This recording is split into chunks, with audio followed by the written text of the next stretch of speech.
Ayan, Barbie ba to? Sabi ko na, Barbie. Sabi ko na eh.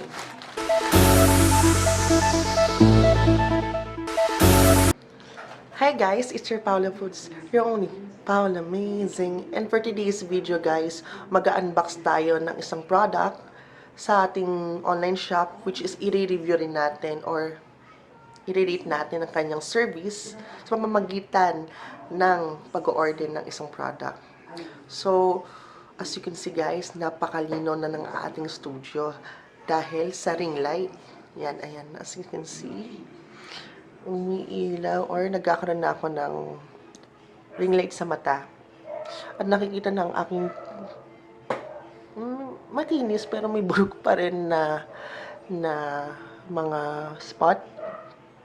Ayan, dahil sa tulong ng ating ring light na in-order natin sa Shopee. At kung gusto ninyong makita ko anong review na to, ilalagay ko sa description box at kung magkano to. So, for today's video nga, guys, mag-unbox tayo. Actually, guys, matagal ko na itong binili.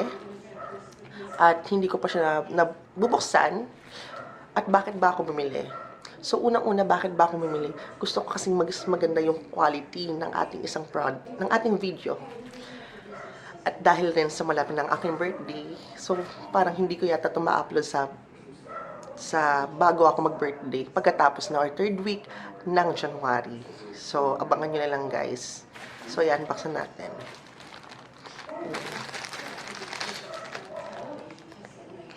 Ayan, Barbie ba to? Sabi ko na, Barbie. Sabi ko na eh. Ayan. Ayan. So, pinadala sa akin siya. Paula Woods. Unboxan natin. Unbox. Ayan. So, binuksan ko na siya, guys. Ang ulitin ko, guys, bibigyan ko kayo ng tips. Bago nyo kunin sa delivery man ng isang product, pwede nyo siyang buksan. Why o bakit? Dahil to assure na yung product na kukunin nyo o ibibigay sa inyo is maayos. Dahil minsan kasi nabigay mo na yung product, ay nabigay mo na yung pera, pero pagkabigay sa'yo ng product, sira. At ang tagal bago papalitan nila to. Or minsan nga hindi na nila ito pinapakinggan yung mga review ng ibang customer dahil dun sa mali yung product na bigay, sira, at mahirap na i-contact yung seller na to. So, mas better kung tingnan nyo na habang maaga para wala na tayong aberya na nag-aaganap or aberya na nakakasalamuha. So, let's proceed. Ayan. So, guys, hindi siya Barbie. Katulad ng inaasahan ko rin. Siya ay minigun directorial video consider microphone. Kung hindi nyo po alam, ito po yung kinakabit sa mga camera para mapaganda yung audio nila or para mapaganda yung boses. Kasi minsan kung ikaw kung ako isang vlogger na pupunta sa labas, medyo may makakasagap tayo na kaunting video sa iba or sa katabi natin or sa kahit anong background. Katulad yung narinig nyo, yung aking tatay ay nanonood ng Netflix. So, napapakinggan nyo siya. So, ito ang tutulong sa atin para magampanan ang ating mga tungkulin bilang isang magandang pag-vlog. Yan. Hindi siya Barbie. Sala ko, Barbie. So, tingnan natin kung makaka-order tayo minsan doon sa online shop ng Barbie. So, yan. So, unbox na natin. So, pagbukas natin, actually guys, meron siyang cutter yata to. So, napakatigas naman niya, so hindi maapektuhan yung ating product sa loob. Ayan guys.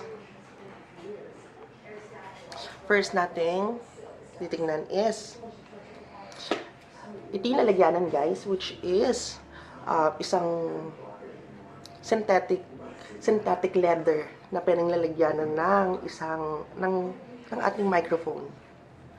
Ayan. Ito ay isang manual.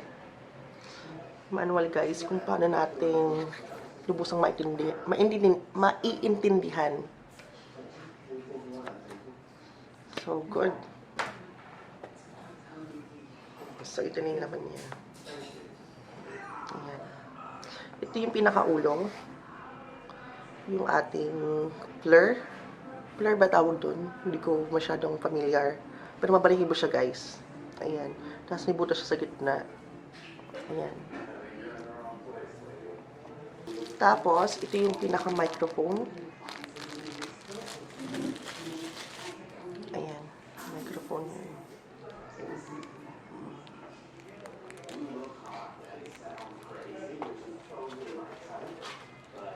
Ito yung holder guys. Holder kung saan yung microphone. Actually, kaya nagkaroon na ako ng konting kaalaman dahil sinerch ko sa iba't ibang klaseng online shop. At sa FB man, or kahit sa SM, or kahit malapit sa amin, which is yung FCM, nag-canvas na rin ako, at piling ko mas mura yung in-order na natin sa online shop.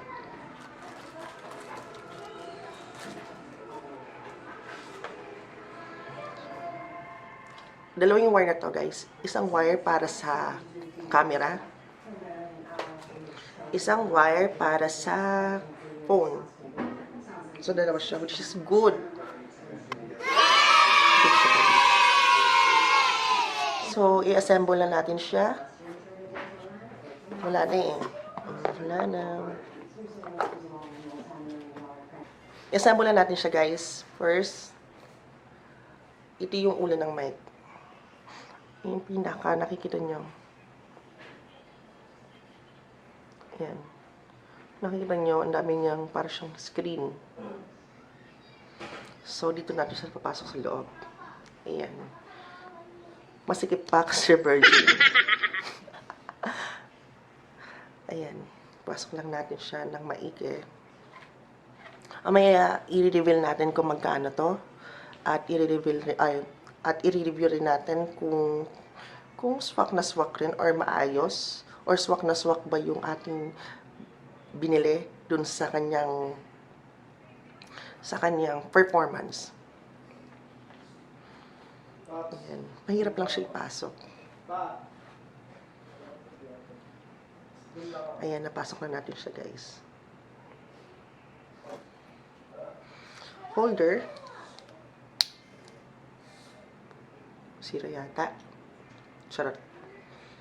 Ayan, holder.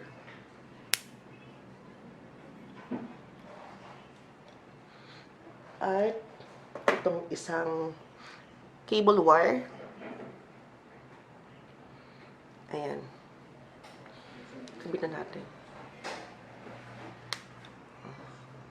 Ayan. So, ready na siya para i-connect sa ating linawin ko lang guys itong ginagamit ko is not cellphone. Ito ay camera. Ano ba to? Canon camera.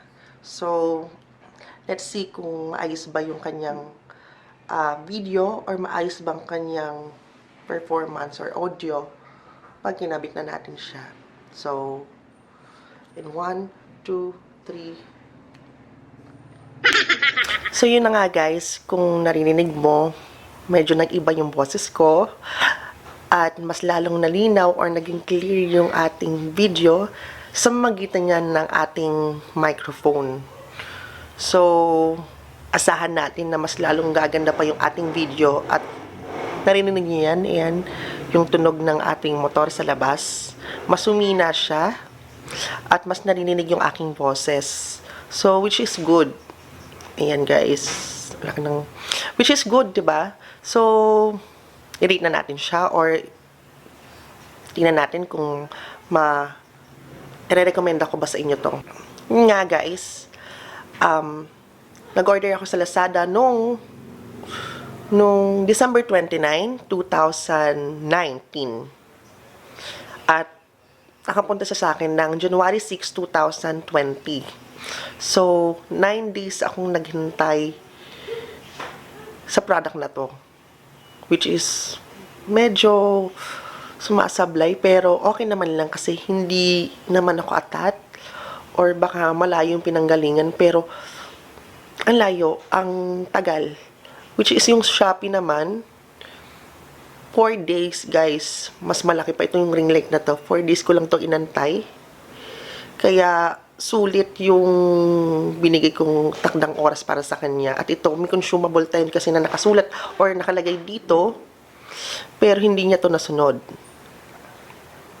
Second, hindi Senda yung nakalagay sa Lazada, kundi, ano ba yung gusto kong yun? Na boya. So, imbis na yung boya ibibigay nila, Senda. So, parang nag-alanganin ako. Kasi nga yung boya is, ang dami na nagre-review dito at sobrang ganda niya.